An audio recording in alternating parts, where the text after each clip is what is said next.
We have a sponsorship to worry about. It's true. Welcome into the show. See, we've already got some comments going on YouTube. Josh Bazon, Mac the Mustard Man. Welcome into the show, everybody. Welcome into Hardcore Penn State Football. The latest in spring practice, what Penn State continues to fix things that aren't broken, and Penn State missing out on relatively a big commitment. All that and more in this week's episode. Let's get right into it. Welcome into Hardcore Penn State Football. I'm Cory Lestochi. With me, as always, the great Shawn Kane. How are you doing today, Shawn? Doing all right. Actually, on a sad note, I did have a funeral this morning. But yeah, week's not bad. It's already Friday, so yeah, I could see the weekend from here, and I could certainly see Blue-White weekend from here. Yeah, I gotta be just transparently honest. I'm so for I guess we can break the news. We will be with Mercury doing some fun things for Blue and White. So I'm very excited about that. But to be transparently honest, I'm actually more excited for the Luke Combs weekend. Gonna have some people up here, gonna have a really good weekend. So excited for Blue and White, but just from talking to other people in the town, it sounds like a lot of people are also really excited for Luke Combs. I will be at Luke Combs as well. I think we talked about this before out here. Not really a country fan, but I am looking forward to the party-like atmosphere. And I've never been to a concert in Beaver Stadium, so that'll be one thing off my bucket list. Cory, do you think Taylor Swift could sell out Beaver Stadium? In a heartbeat. I think so, too. I don't think there are too many artists who could, like 107,000, but she's definitely one of them. I don't even think it would be that difficult. Don't even think it would be close. No, I mean, hey, it's an idea, Taylor, if you're willing. Yeah, I don't think it'd be close. Before we get into the show, just shout out to Josh Bazon on YouTube. Again, you guys can watch us live on YouTube. Talking specifically about what we're going to talk about later on in the show, but I want to give him his comment since he was the first one on YouTube. Who cares about a missed quarterback in recruiting? Remember, the NCAA football transfer portal is in existence, and Penn State 2025 recruit Beckham Kritzia could be a better player. And then Mac, the Mustard Man himself, says, I don't know why people say our recruiters do a good job. Haven't had a great recruit or a good class in years. Maybe Mustard Man and I have a different take on what a good class is. Have they been like excellent, amazing classes every single year? No, but I would say all of them have been good. But I guess to each their own. Maybe I bet you like Mustard a lot more than me, so we'll just agree to disagree. Yeah, I mean, I would say Abdul Carter was a good recruit, and Nick Singleton was a good recruit. And, yeah, no, he said great recruit, good class. Great recruit. I mean, you know, I mean, yeah, I mean, I think they recruit well, but yeah, I mean, it's okay to be disappointed, especially on a day like today where you had a 5-star quarterback or 4 or 5-star quarterback, depending on where you look, in your backyard, and you missed it. So I get being bummed, and we do lose out on some guys sometimes, but that is the nature of recruiting. It is. But thank you guys for being here, watching us live. Sean's been 2 weeks, and yet we don't have that much to report from spring practice because, shocker to nobody, Penn State's keeping it pretty tight to the chest. Yeah, and in a lot of ways, no news is good news. We haven't had a whole lot of news out of spring practice. There was that report that Jackson Smolik is going to miss some time, but really, that's been one of the biggest pieces of news from spring practice. We've heard reports too from various people that Quentin Martin wasn't seen at practice a couple times, and Katron Allen wasn't seen this past week, but outside of that, yeah, it's been a lot of saying that, like James Franklin made a comment that the receiving room has improved, but they're still not where they want them to be necessarily. I'm paraphrasing a tad. So there's that. But yeah, it's kind of a no news is good news thing. I think one vibe that I've gotten from the people who go to practice and they don't see a whole ton of it. They see like 20 minutes. They're very focused on running the ball with everybody. They had punters doing ball carrying drills. So this is going to be a run heavy offense. And that's kind of Andy Kotelnicki and playing to the strengths of his team, and and the strength of this offense will be the run game. But of course, you need the receivers to be able to really make it work, because then you could just take away the run game if you're a good defense. But it's gonna be ground and pound this year. That's right, but seems to be the vibe that I'm getting. Right, but Shawn, didn't we kind of think that was going to be the case last year, right? Didn't we? Sure. Didn't we have the impression Absolutely. that we were going to be able to just dominate teams on the ground, and yet we weren't really able to do that? You have more optimism that we'd be able to do it this year? Not really, to be completely honest, because I think last year's offensive line is going to be better. Now, last year's offensive line was better than what this year's offensive line will be. So I don't have a ton more confidence. I still think you need improvements in the passing game. That's paramount, especially when you won't have an offensive line that'll be as good as last season's. And if you go back-to-back years where you're basically the same type of offense, you're trying to be a ball control offense. Well, you're gonna be it won't be hard to figure out. It'll be a lot like last year. So you still need that improvement in the passing game. You still need to be more explosive. But yeah, just looking at it, yeah, I can't say that I feel great about our prospects, but we got to see.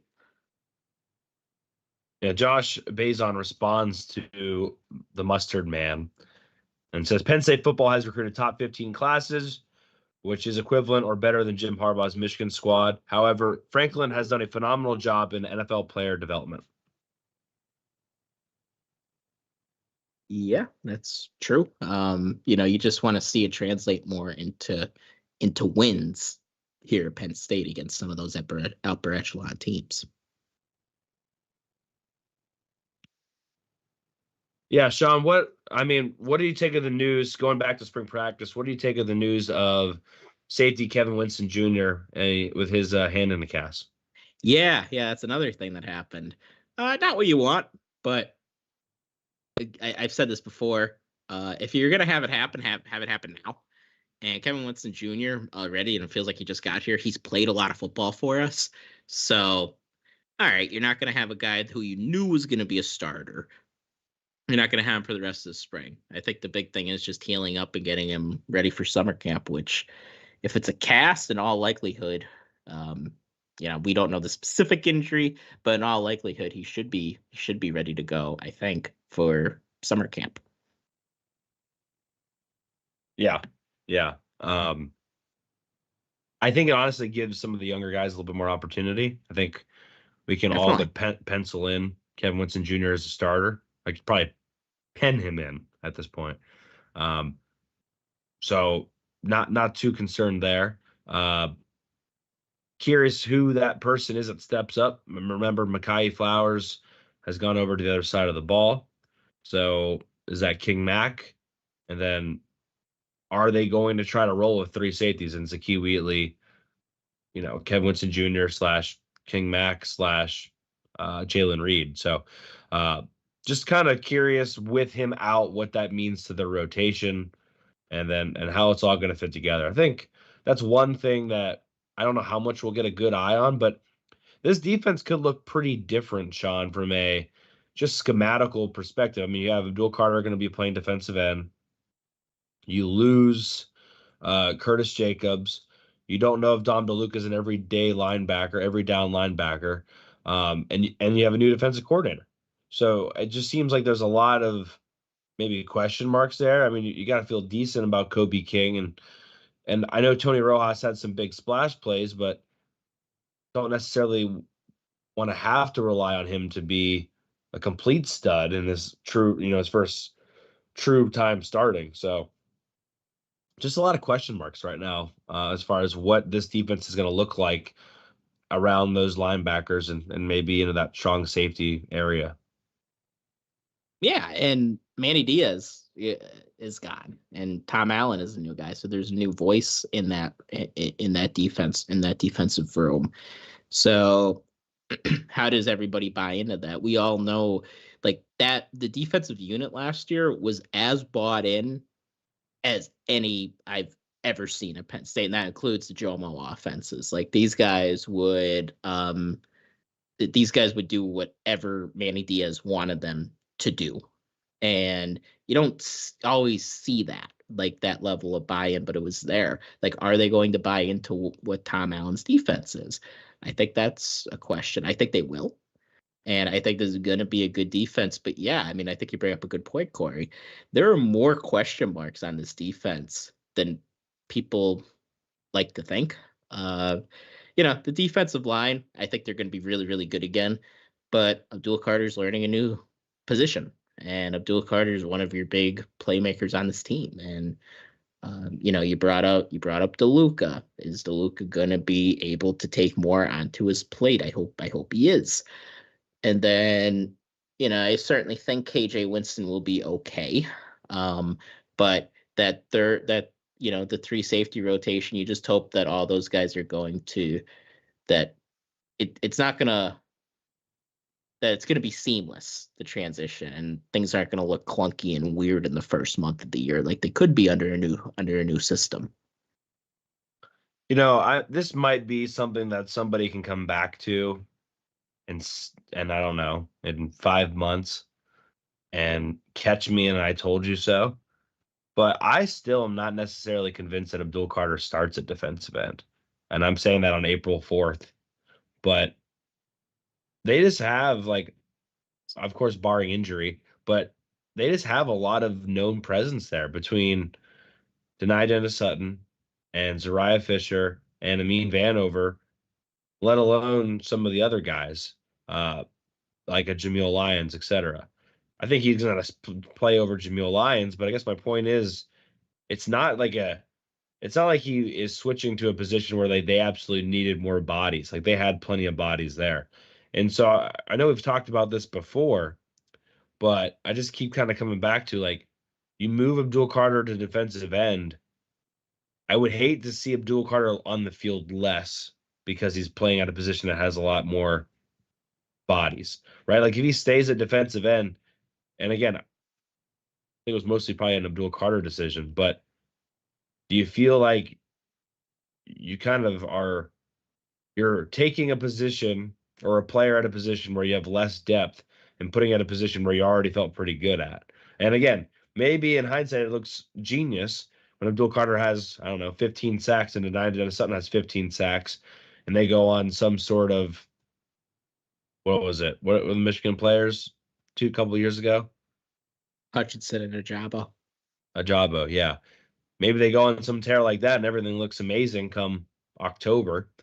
But right now, I'm just kind of curious, like, where that's all going to end up, where all the chips going to fall. Because, again, you look at that linebacker position, you might feel okay right now, but the injury bug is going to bite at some point. And do you feel good about your seconds, your twos and your threes?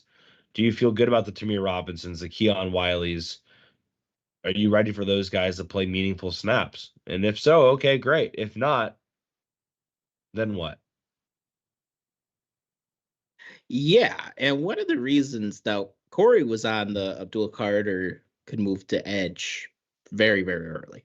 And one of the reasons I could see it, but I was more skeptical, was for the reason you brought up. Like, we already have a lot of good edge guys. Like, Amin Vanover would start for what? Now there's 18 teams in the conference. Like, 15 of the 18 teams, 14 of the 18 teams. Like, he's a really good football player. Zariah Fisher is a good football player. Jameel Lyons is going to be a really good football player.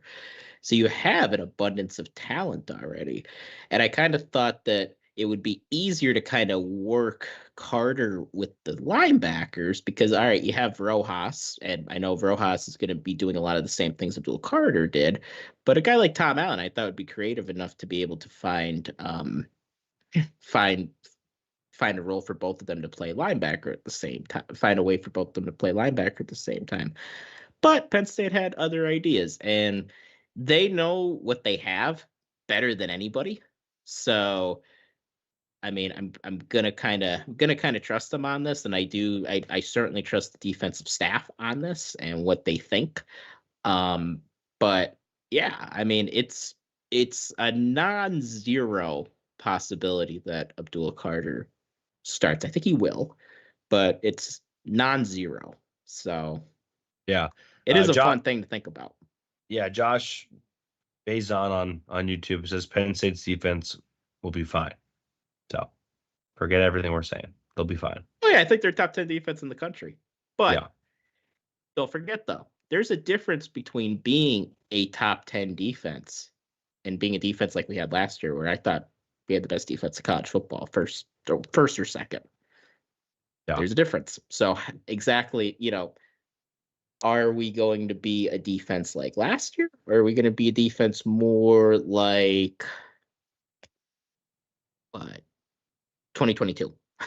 There's a difference. Right. Yeah, I mean, I think that's a good point. We have a question about the cornerback, so I'm going to save that for later. Let's talk offense. Josh also mentions, need to be more physical against, the Michigan, Ohio States of the world. Hopefully, Kotelnicki brings that sort of physicalness and creativeness. Also mentions the RPO. And we've talked about this a lot already from what we've seen with Kotelnicki's offense and running Drew Aller. I'm very curious, Shawn. Like, let's say we all think they're going to make Drew Aller have to run the football. Part of me is a little bit worried about, trying to make him do something he's not. And I'm not saying he's a completely, useless runner, but I am worried. Like, never would I've imagined him running speed option and trying to pitch the football. I don't know if he has that in his arsenal. And again, I know you can teach them those things, but I always say, especially when it comes to like the option, like there is a lot of feel to it. There's a lot of you kind of have it or you don't as far as reading where you're supposed to read and being in proper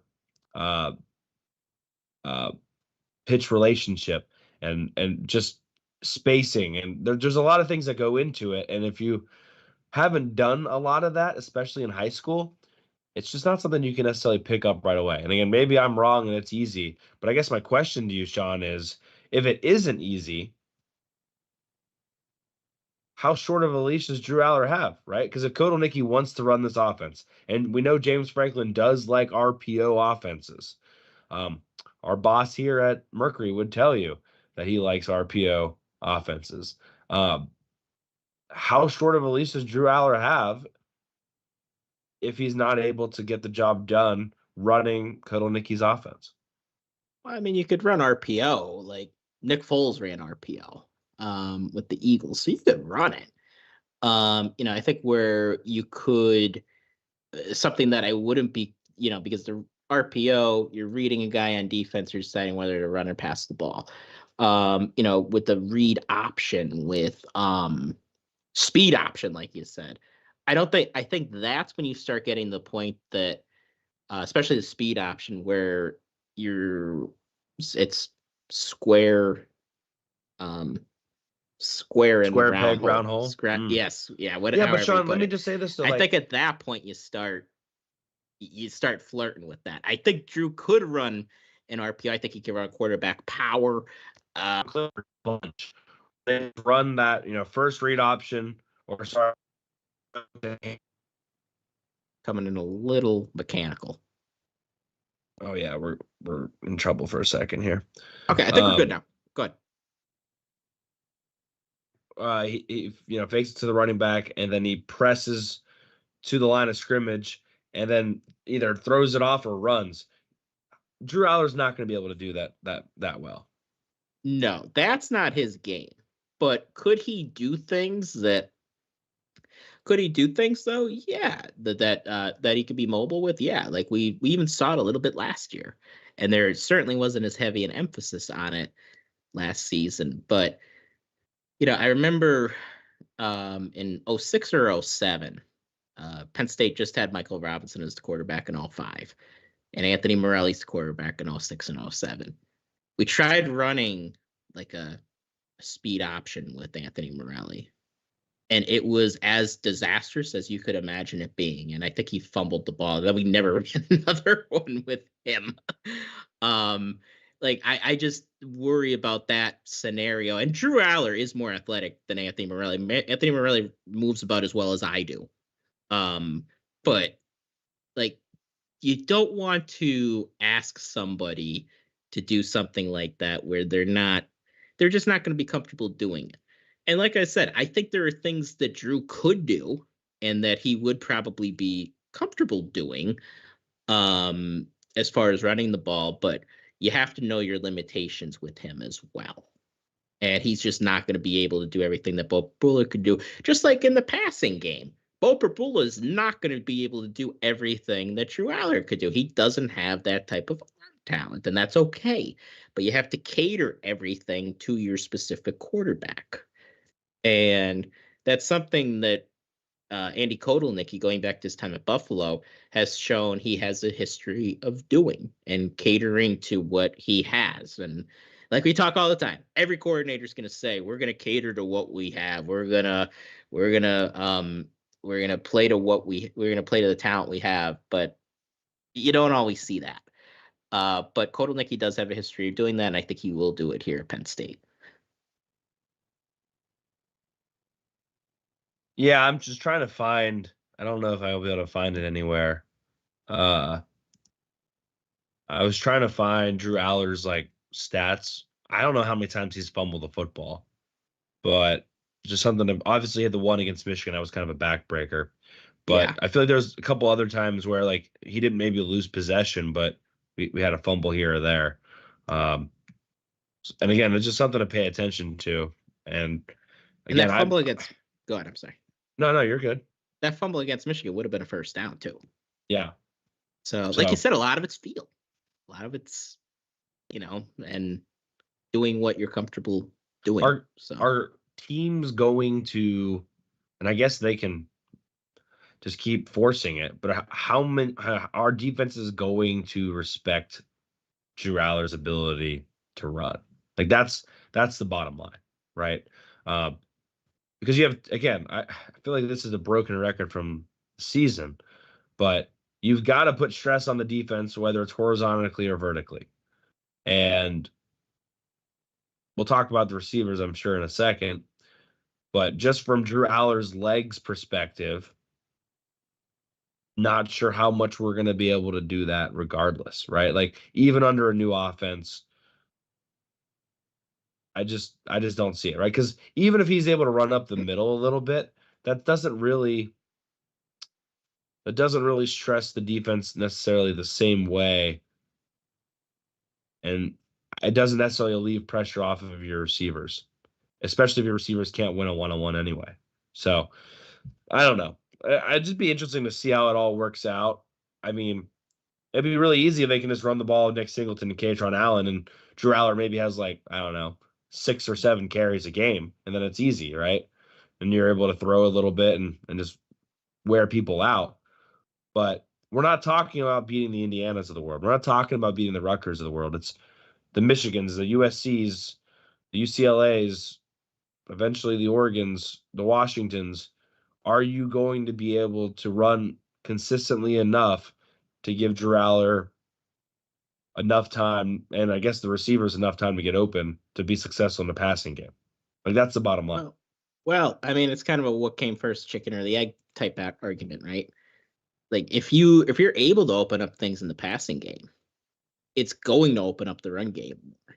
And one of the reasons Penn State was so easy to figure out last season was, everybody knew Nick Singleton's a good running back. Everybody knew Katron Allen's a good running back. Everyone knew we had a good offensive line last season. but they just knew, okay, we're going to make Penn State one-dimensional, and we're going to make them easy to figure out, and we're going to beat them that way. And that's exactly what Michigan did to us. They said, well, we can't block Chop Robinson, so we're just going to not throw the ball anymore. We're going to run the ball the whole time, and we're going to have some 3-and-outs here. It's not going to look pretty, but we're going to win the game because we know they can't do anything on offense. So I think it all stems from, maybe not all of it, but a lion's share, no pun intended, stems from the passing game, being more explosive in the passing game. And I just think that's going to open up everything else if we're able to do so. And that has to come from Drew Aller, and that has to come from these receivers. So let's talk about those receivers. So whenever I want any insight into the wide receivers, I don't know about you, but Nate Bauer is the person I like to hear from. I feel like he gives the most honest feedback from on three. Just feel like he's transparent about it, and he doesn't pull punches, right? I mean, he's just straight up about it. And I think a lot of people have continually thought about, Julian Fleming's going to be the savior. And, two parts to that. Number one, he's just one guy, and he can't be out there all the time. Although you would argue that you really kind of need him to be. And then part two, and mind you, he's had injuries in the past.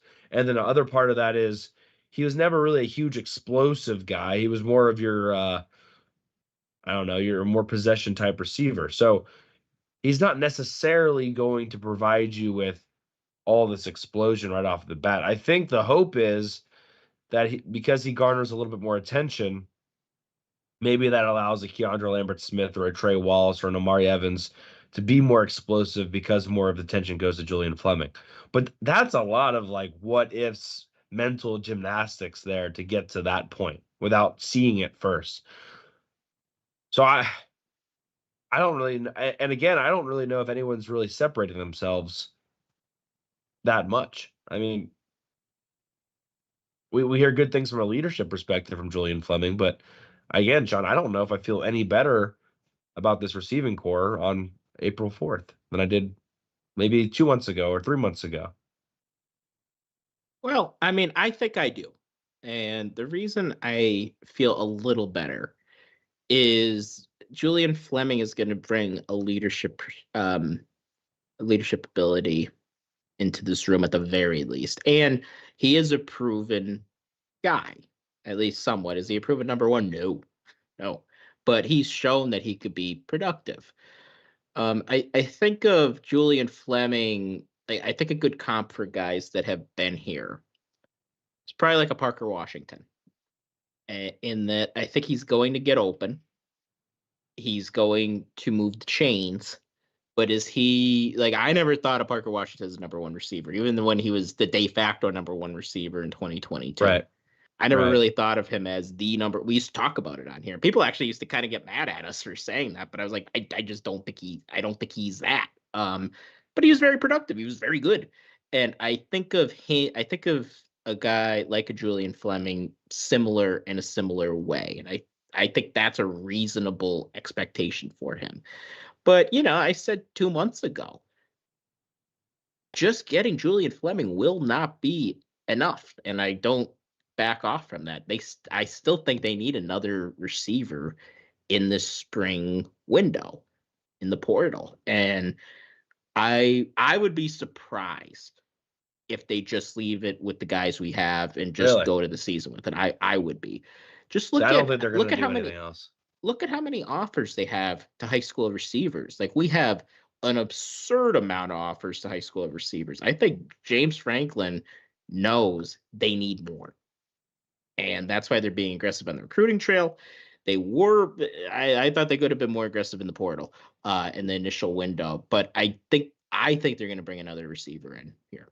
Interesting. I have no idea, but the way they talk about how, we have the talent here, makes me feel like they're, especially since, again, that class that when they brought in like 4 or 5 of those guys are not very old. The Omari Evans, the Kane Saunders, I mean, shoot, Tyler Johnson's Tyler another guy. Johnson. Yeah. They have a lot of young guys still. Have they blossomed as early as Penn State fans want to know? But again, it's that kind of weird position where, like, do you give them another year and hope that they get there? Do you hope that what you said about the leadership pays off? I don't know. Do you hope that Hagens, who hasn't even been here for, well, maybe he's been here for a full year now, does that get things going? I don't know. So it's a weird position to be in because you want to almost invest if you can, if you knew it was going to work, or you got to kind of rip the cord. So if they bring in somebody, I feel like that puts you in panic mode if you're a Penn State fan, right? I feel like that to me is like they still aren't seeing what they want to see. And maybe there's that like 1% of like they just go get like someone hits the portal that was unexpected and they just you can't even you have to go get that person no matter what. But if that person goes in the portal, I don't really even like Penn State's chances of landing them anyway. No, I could see that. I think a lot of it depends on who the guy is. Like if pretty much everybody who Penn State, not everybody, but most guys that Penn State has gotten in the portal, Penn State's had a prior relationship with. Think back to Chop Robinson, think Nolan Rucci, think Julian Fleming. So if there's a guy that they know and he hits the portal, do I think Penn State's going to hesitate in the spring to get him, especially as a receiver? No. Yeah, I still think they.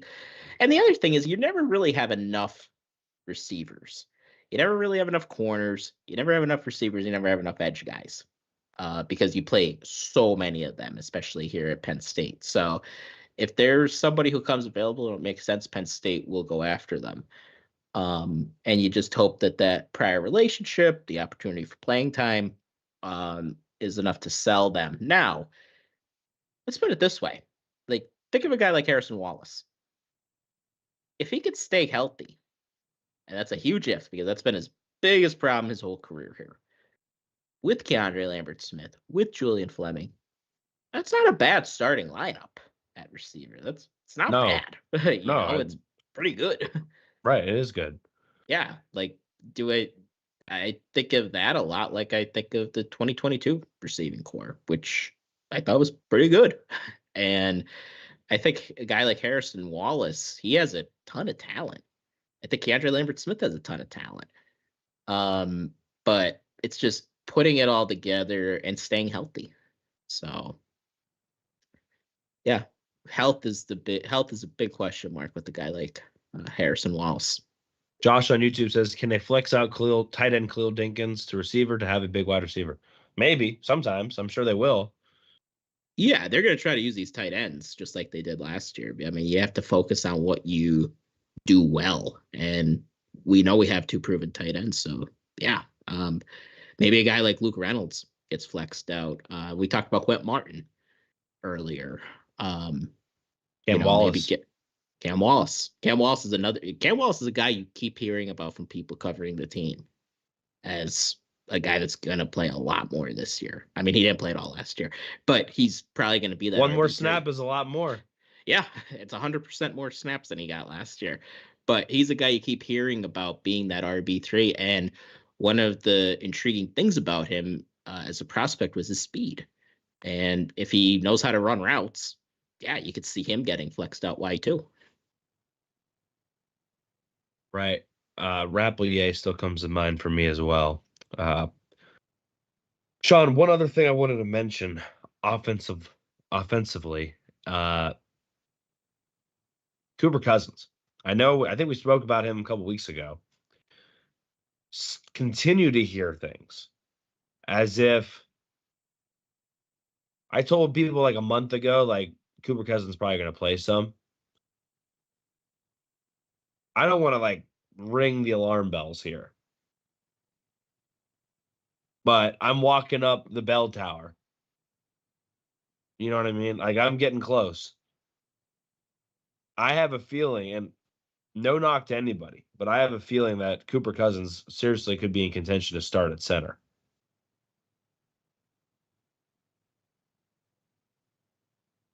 Yeah. I mean, you keep hearing his name for sure.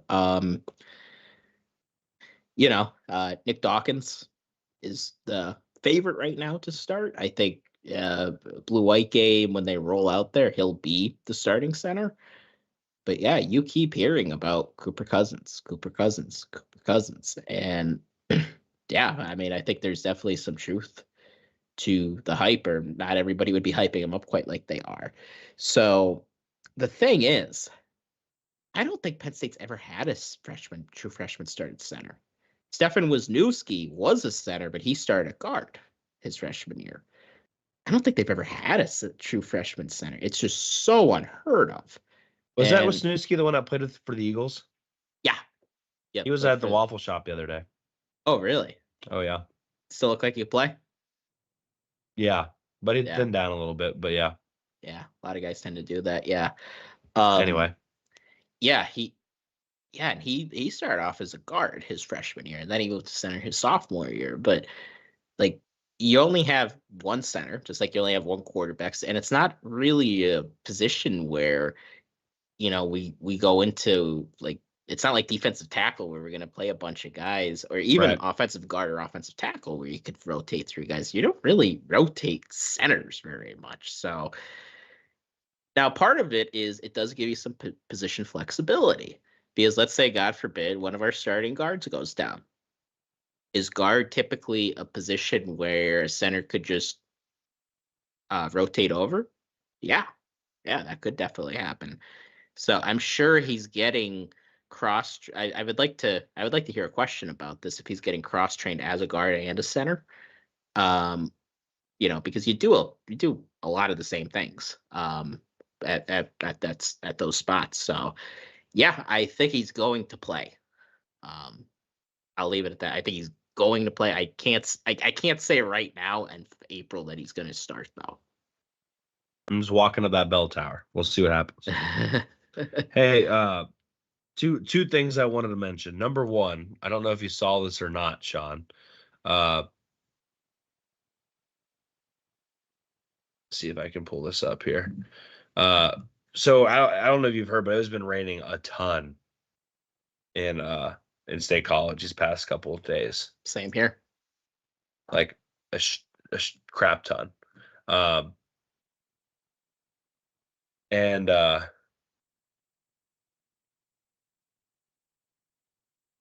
Trying to pull this up. Here we go. 4-day rain total in State College. I guess this has just changed because it rained a little bit more here a little bit ago. But as of 10:35 a.m. this morning, the 4-day rain total in State College was 4.09 inches. How about that? Something in it. Somewhere Joe smiles. And then to add to that, Shawn, are you paying too much for health insurance? I knew it was coming. Too busy to read long, complicated policies? Meet Patrick Motti of Motti Health, a former Penn State letterman and your new health insurance coach. Patrick leverages years of expertise to offer customized insurance solutions to help you develop a coverage game plan that secures your family's health and future. As a father, Patrick understands the importance of reliable health coverage for your family. From individual plans to family coverage, Patrick ensures you get the best protection for your health and budget. Motti Health, one broker, endless solutions. As far as we know, still offering a $500 cash bonus for every customer referral. So let them know that Hardcore PSU FB brought you in. Quit overpaying for health insurance. Visit MottiHealth.com to schedule a free consultation with Patrick today. Look, you just got your, I hope, at least if you haven't yet, you got like a week left to get your taxes done. But you probably just got your, what word am I looking for, Shawn? Refund. Refund, thank you. You just got your refund. Yeah, I'm hoping you don't know. What better way than to figure out your family's future? I don't know of one. Beats me. You know, you might be able to save some money on student tickets if you're a student and you want to go to football games and you can't now because of the lottery. You want to go that? You want to go there now? Is that where you want to go? Yeah, we could start right there because I have a feeling the takes will be spicy. I'm just tired, man. Look. Yeah, explain it to the people. Yeah, so for if those who haven't been paying attention, this week Penn State football announced that student season tickets for football will no longer be a 7 a.m. blitz for each class. Instead, it will be done by a lottery system. And I think students have a week to enter the lottery, and then they'll pick the winners, I guess. No explanation for if you have been going to games before, if you get you have more tickets into the lottery. No explanation for if University Park specific students have any sort of incentive to maybe get them more. No, nothing was explained past what I just told you. And just yet again feels like, well, two things. Number one, they're fixing things that don't need to be fixed. And number two, for whatever reason, they've created another secondary market, or really encouraged a secondary market. The first one being the blue and white parking passes, which, by the way, I did get a parking pass, but I got it for free. And if anyone is selling their blue and white parking pass, you are not a Penn State fan. How about that? Simple as that. Ooh, wow, calling them out. Yeah, let me record that one. If you are not attending or attending, I don't really care. If you have a blue and white parking pass and you are trying to sell it for a cheap $20, $10, $5, whatever it is, you're not a Penn State fan. You're not. You're just not. You are telling me you would rather make an extra $10 than to just give that away to somebody that's asking for it. And if you are looking for a blue and white pass, do not buy one off of some schmuck on Facebook. Don't do it. You're better than that. Anyway, that was one thing, but now they're doing it with students. And look, I think the student prices are like $250 this year for student tickets, roughly. Like, that's a lot of money for a student. I mean, that's more than a lot of other schools. Well, first of all, a lot of schools are free. That's a lot more than most schools have to pay for student tickets. I get it because it's a great environment. I was in Nittanyville. I understand that aspect of it. I was willing to pay it too. But the lottery is just it's making it easier for people that maybe had no desire as a reseller to wake up at 7 in the morning and fight the Ticketmaster final boss to get Penn State tickets, student season tickets, are now like, well, I might as well throw my name in the hat because if I can get them, I can just sell them.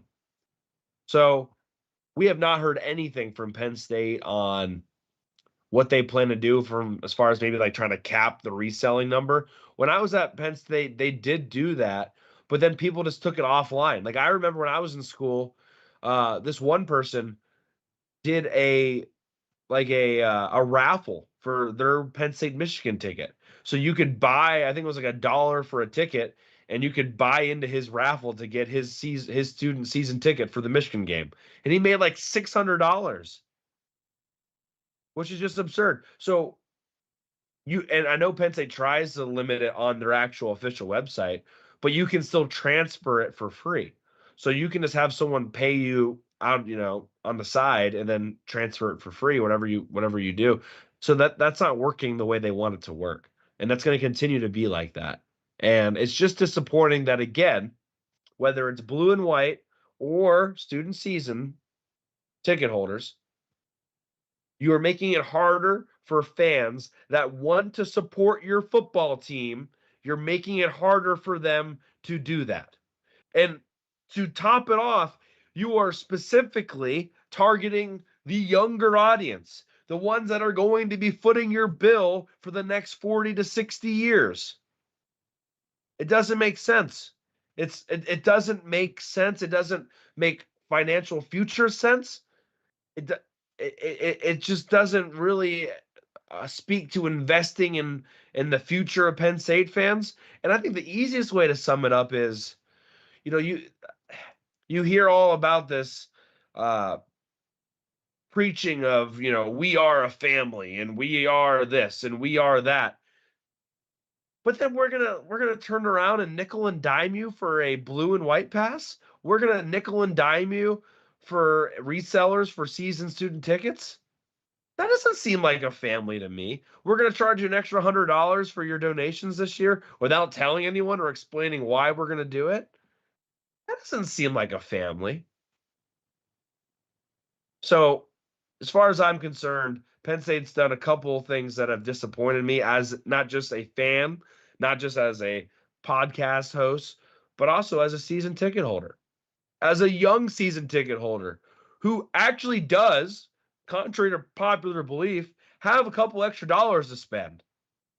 And I have had no incentive to spend said dollars towards this football program. And I don't think it'd be hard to convince me because I love Penn State football. And yet, as a former president of Nittanyville who camped out for every game, you can't even motivate me to donate more to your program. In fact, you've just decentivized me to want to do more things with your program. If that's happening to me, how do people feel that we're on the fence about Penn State already? I don't know. It's a disappointing area, and again, we kind of just keep.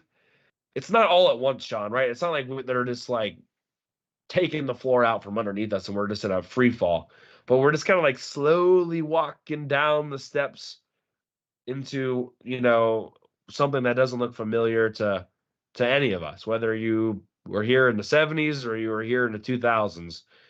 It's a different Penn State than it was, and it kind of sucks. Yeah. And what I saw it come across, it said something along the line, the Twitter announcement was, well, to give an equal chance to everybody. Well, I mean, here's the thing. The 7 a.m. Mad Dash, I'm not saying it was a perfect system. It's kind of ridiculous a little bit, but it's the best of the bad options. So what you're going to have, and supposedly Penn State, they want to. I think I've heard Pat Kraft before allude to they want to crack down more on these on these resale on these resellers. Well, all you're doing is creating more, because as you put it, you're going to have people who don't care at all about the game have an equal chance to get a ticket as me. If I was a student as me or somebody like Cory who was in Nittanyville. Cory was like, Cory, imagine this. Imagine you're the president of Nittanyville. You got elected your junior year, and you have the same chance of getting a season ticket as some jabroni who's just going to go and resell his ticket. That's what we're doing right now. Or even if you're not the president, maybe you don't want to take a leadership position, but you go to Nittanyville, you camp out because you love it, and Cory could attest to it. There are probably lots of people like that who just love the whole community aspect of it. And then their senior year comes and they don't get a ticket because some dude in Altoona who's going to sell his ticket for an exorbitant amount of money is going to go and is going to get the ticket instead. That's not a way to run your business, and that's not a way to treat your loyal fans. And this is a larger issue with Penn State. They don't know how to treat their loyal fans. Like, take a look at that survey that they had you fill out. I think our friend Darian wrote about this. Stuff Summer says. Um, it focused only on the luxury boxes. Um, there was a survey that season ticket holders had to fill out. Like, no, like, all right, yes, I'm aware of the dynamics involved. You have to keep the rich people happy, but there are a lot more of us than there are of them, and you need us. You need your people who are going to be going to games for years and years, who are going to be bringing their children to games for years and years to come, who are going to be bringing their significant others to games. And this isn't the way you treat them. I mean, first off, you again, the season ticket holders, you up their donation by how much was it, Corey? How much did you get it? $100 for most people. $100 per seat. Not explained. It's just there. Like, oh, yo, $100 more. They don't warn you that it's coming. They just tell you, oh yeah, here it is. And it's just very yeah. I don't know, man. I think Pat Kraft, for all the flair and him being, so gung ho about Penn State athletics, I just don't think he cares all that much about the fans. Just gonna say it. I don't. Because why would you make it harder for people to go and see your product? People that love your product. Why are you going to go and make it harder on them? Consistently, not just one thing, right? But consistently, this has been a pattern throughout Pat Kraft's tenure. And here's the only thing I can think of, Shawn, is you were going to see likely worse attendance at the student section this year. Yeah. And so, like, yep. If you see worse attendance at the student section, here's kind of what I'm thinking. Maybe I'm reading too far into the tea leaves here, but maybe it's an opportunity for them to then shrink the student section. Oh, look, we're not filling up the student section. Mind you, it might be because of the lottery system that they just implemented, but now we are going to shrink the student section so we can sell more tickets to other people that have more money. Because Shawn, that they are going to turn around, and even some alumni are going to be like, why aren't the students here early? Why aren't the students here? Well, they can't get there from Erie in time for the 12 o'clock game. Yep. Yeah, and if one of our older fans, they're not much older than us, but I guess I read on Twitter a few people saying that 16 years ago they tried a lottery and it didn't work. If one of our older fans could kind of illuminate us on how that all went down, because like this has been the system, the previous system where you log in at 7 a.m. and you try to get your credit card in.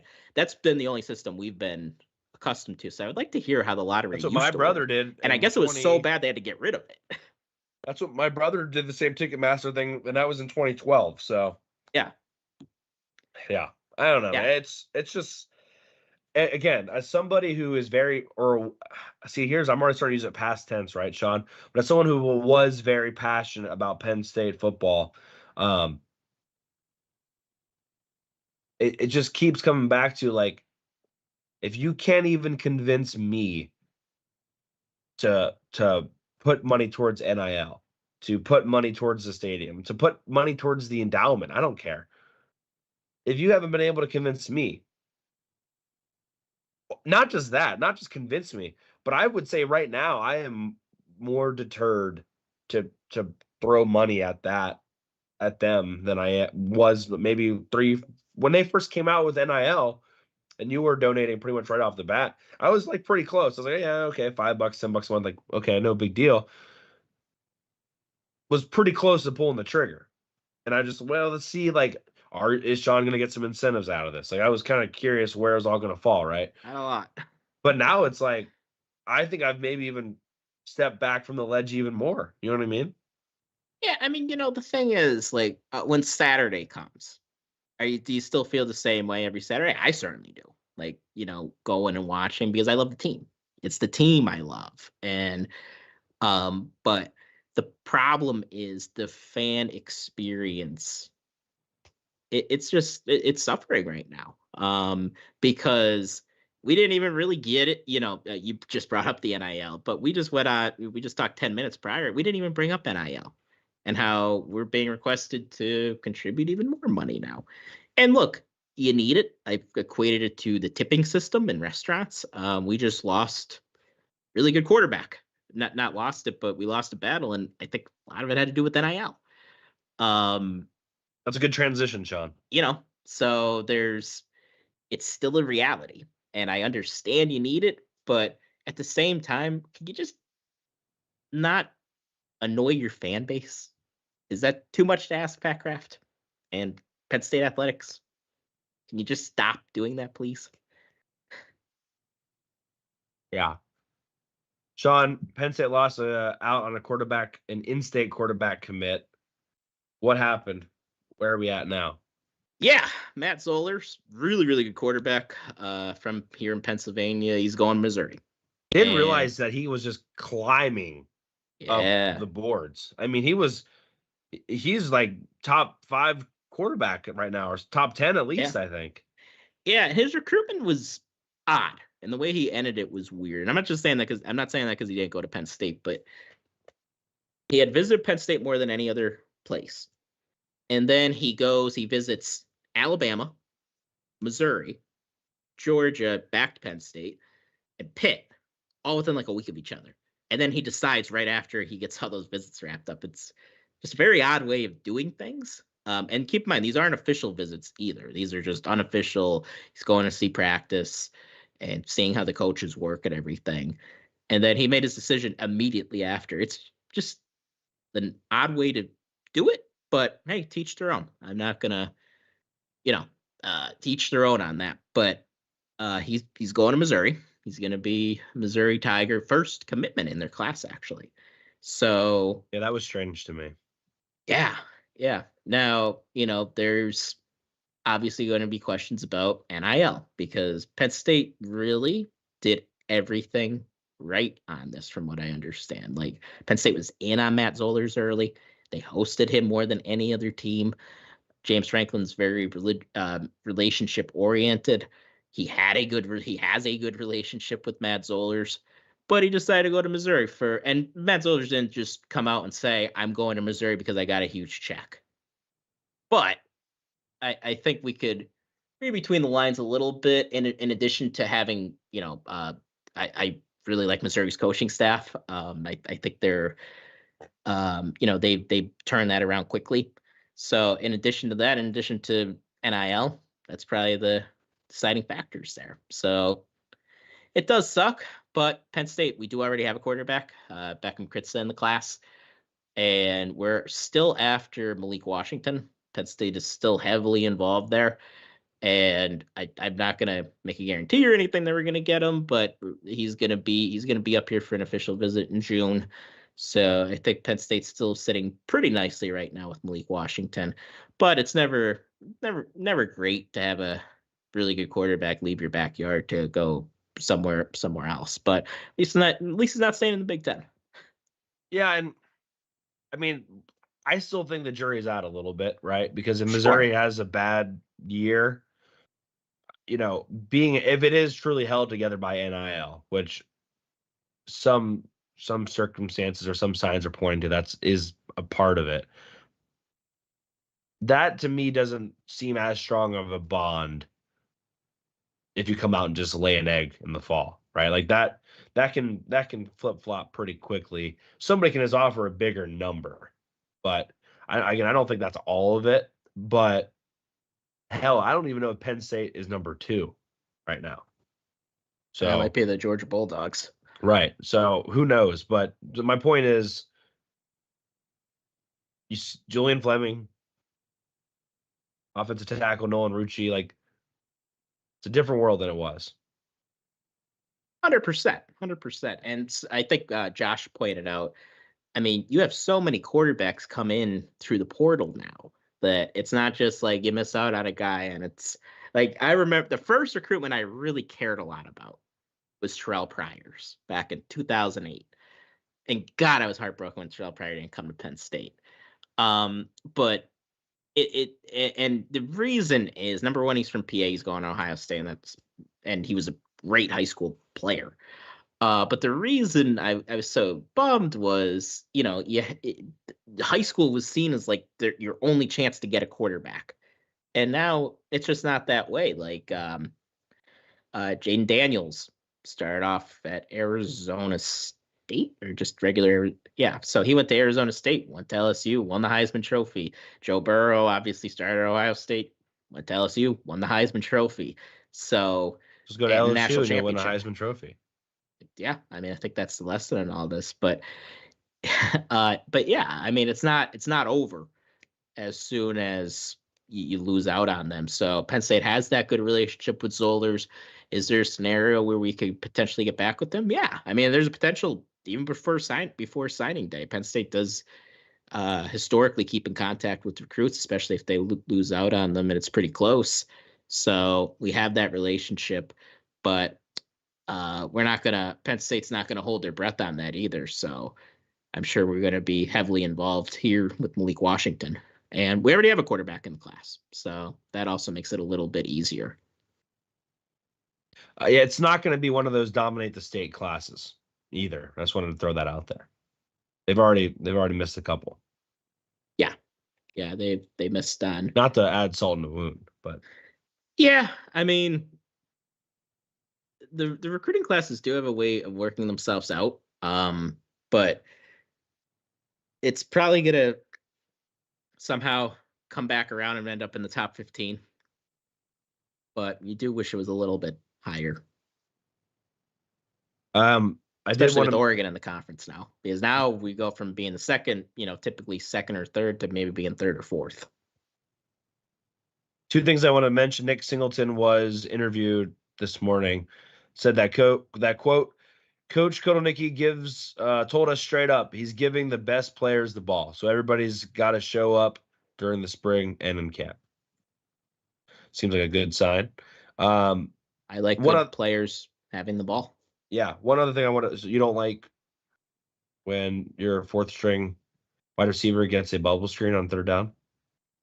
No, in a key spot or, or a vertical or a vertical route on fourth down in 2021 against Michigan with your fourth string guy. Forgot about that. Yeah. Andrew Nelson, former offensive lineman, coming back, director of performance science for football. Wanted to mention that too. He's looking skinny. I like his mustache. Yeah, got a good stash there. You ready for some fan questions? Let's do it. All righty. Well, we'll stick with the offense, I guess. This question here is from Matty Ice, longtime listener of the show. What wacky formations, personnel groupings would you want to see from Andy Kotelnicki? Personally, I'd want to see 4 tight end sets where they're lined up at traditional wide receiver roles. Yeah, I mean, the thing with Kotelnicki is he's the type of guy that could probably give you that. I think you're going to see both quarterbacks on the field more times than we've seen at Penn State. I know Ricky Ronnie did it a little bit with Tommy Stevens and Chase McSorley. I kind of thought that was a bit redundant since they were very similar quarterbacks. But I think you're going to have that difference now in Drew Allar's capability and what Bo Pabula can do. So I think you're going to see a lot of that. I think you could see situations where you have 3 running backs on the field at the same time. You might have Kaytron Allen, Nick Singleton in the backfield, maybe flex out Cam Wallace, flex out Quentin Martin. So I think you could see some situations where you have the 3 running backs. And yeah, based on what Nick Singleton said, that quoting Andy Kotelnicki, the best players are going to get the ball. And I think you can make a very good argument that 2 of your best offensive weapons next year are going to be certainly Tyler Warren, but Khalil Dinkins. So I think you're going to see a lot of them. And I'm not expecting Luke Reynolds to redshirt, and I think you're going to see more of Andrew Rapplier. So yeah, and I think I have a feeling T formation's here to stay as well. I'd be interested about the T formation. Yeah, I would like to see him asked about that, actually. It just, to me, it's not about having some wacky formations or personnel groups. 'Cause I thought Mike Yurcich actually did a pretty good job with that. But to me, it was once he found a couple things that worked, like he didn't always go back to them. Like we saw some imbalanced sets over his tenure, and then he never really went back to them. He just did a lot of different formations, then he didn't go back to them. Or then sometimes he got stuck in a formation. Like we ran so much out of that like full house pistol. And like one game I feel like we ran everything out of it, and then we didn't see it again for like 3 weeks. So like to me, it's not really about the formations or personnel groupings. So I think we did a decent job with it. I think it's more about like maybe not getting too cute when you can just not, you don't have to be.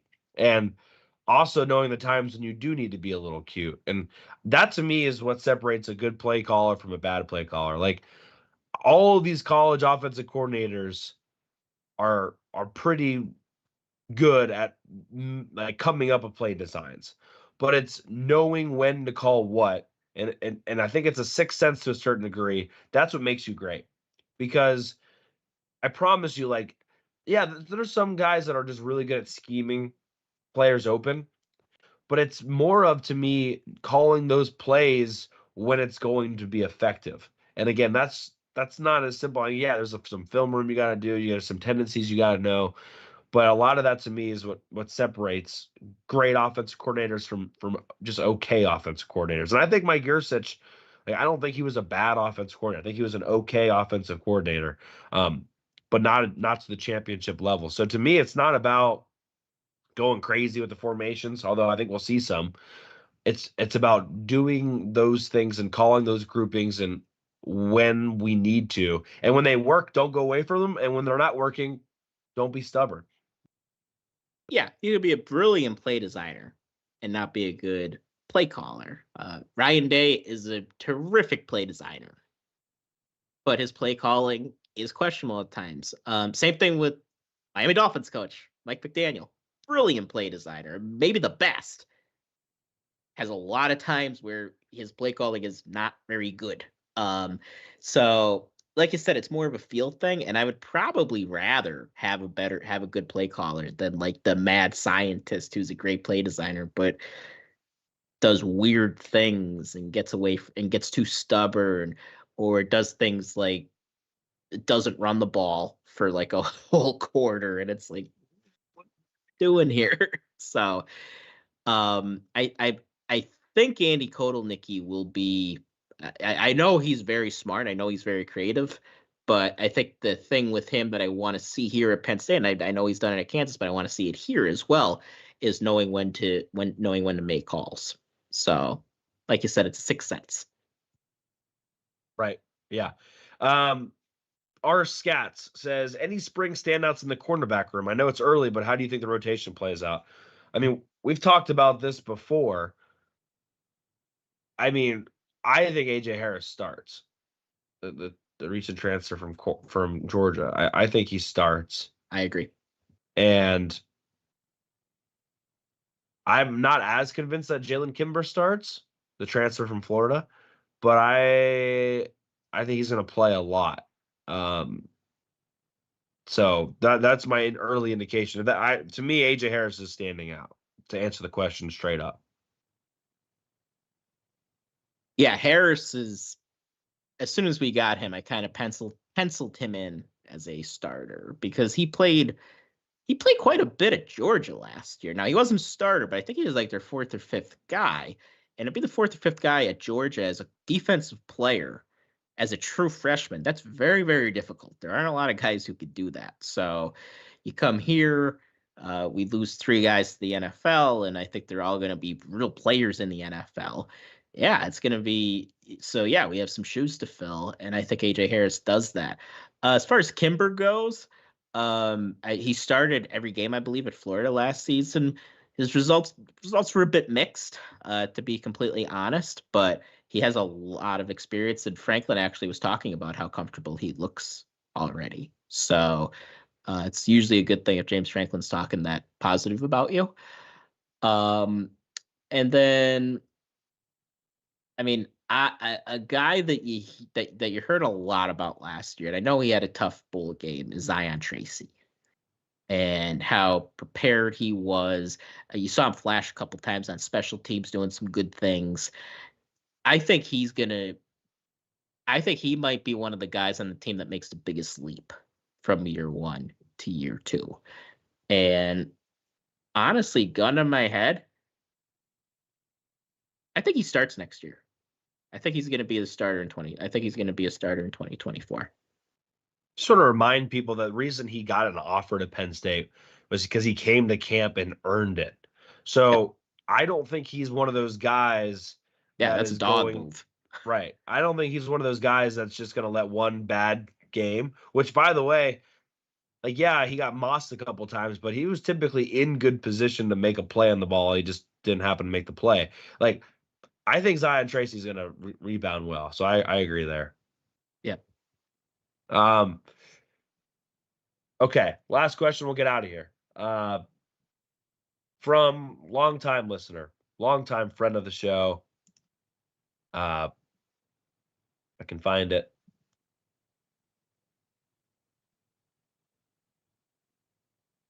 From Einstein von Braun, Easter. What does the off season, if there is one, look like for hardcore Penn State football? It looks like what you're looking at. Right.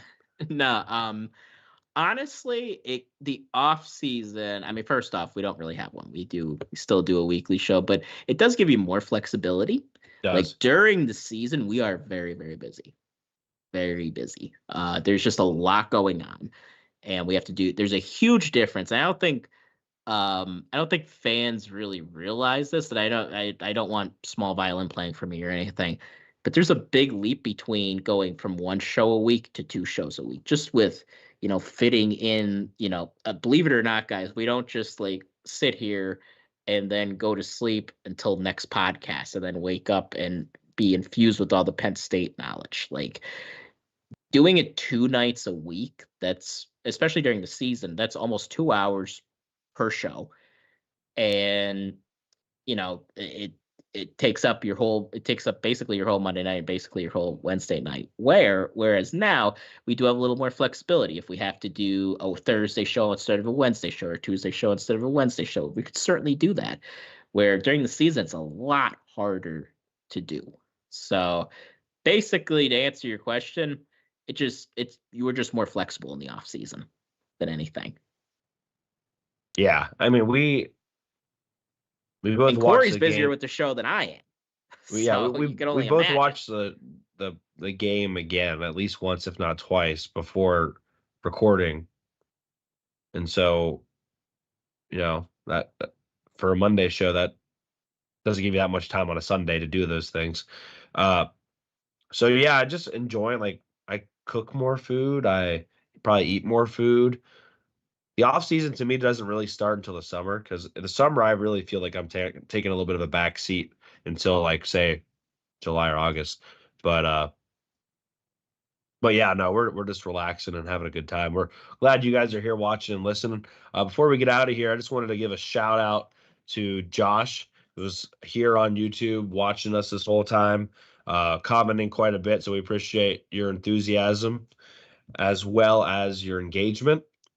And thanks for everyone for listening. And appreciate you guys being here, of course. And look for us for Blue and White. We'll be around and about. More details to come on that.